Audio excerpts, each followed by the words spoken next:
За гишүүдийг оруулъя. Санал хураалт яв. Энэ газрын тосны энэ үйлдвэр байгуулах асуудлаар засгийн газар оруулж ирсэн энэ асуудлыг зүгээр засгийн газраас оруулж ирсэн учраас ер нь яриа шийдчихэж гэдэг юм уу ийм байдлаар биш. Энэ бол улс орны эрчим хүчний бодлого, эрчим хүчний их усрын бодлого, эдийн засгийн одоо бие даасан аюулгүй байдлын асуудал гэж үзээд нэлээд аш холбогдлогод хэдийгээр нэлээд төвхий байдлаар орж ирсэн ч гэсэн нэлээд дээр нь ажиллаад сайжруулж гаргах зүйтэй гэж бодож байгаа юм л да. Тэгээ гол нь энэ дээр үндэслэл талаас нь юу гэж хэлэх гэдэг нэг үйл ер нь арга гайгүй хөгжиж байгаа орнууд бол бүгдээрээ эдийн засгийн гол төлөв, газрын тос газрын хийг боловсруулах, газрын тос газрын хийнээс гаргасан түвш шатхан хэрэглэх ийм одоо эрчим хүчний бааз суурин дээр хөгжиж байгаа. Өнөөдөр нүүрс боловсруулаад нүүрс шатаагаад одоо их өндөр хөгжсөн орн байхгүй.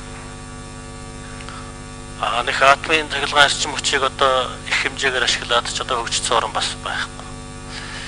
Тэгэхээр манайд бол яг газрын тос тодорхой хэмжээгээр байна. Гэхдээ нөөцийг харахад бол их биш. Гэлээ гэхдээ одоо жишээл Япон шиг орнууд бол ерөөсөө 100% гаднаас авчираад тэгээ эдийн засгийн дэлхийн 2-3-т ороод явж байгаа учраас гаднаас аваад ч гэсэн боловсруулаад байхад бол эдийн засгийн бусдаа одоо орнуудаас илүү хурдан хөгжих боломж нэгдэв байна гэдгийг харах хэрэгтэй юм шиг байна. Тийм учраас өөрийн нөөц байсан ч гэсэн ихч бай багч бай гаднаас ч гэсэн тодорхой хэмжээгээр аваад эдийн засгийнхаа эрчим хүчний бааз суурийг тодорхой хэмжээгээр өөрчлөх гэдэг чиглэл рүү том алхам хийнэ гэдэг бол энэ их том асуудал. Их том асуудал.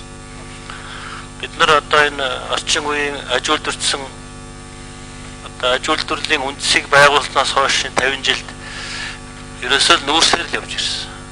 Бензин түвш бол бид нар өөрснөө үйлдвэрлэдэг гаднаас бидлэр нь авдаг.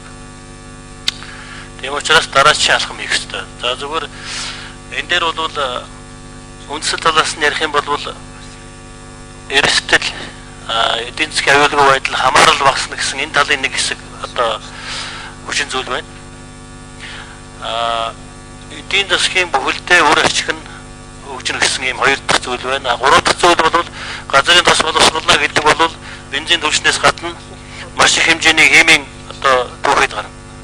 Ингээд орчин үед одоо химийн үйлдвэрүүд ийм хөгжилтэй орн гэж байхгүй л дээ. Тийм учраас химийн аж үйлдвэр хөгжих бааз суурь нь гарцаагүй гараад байна.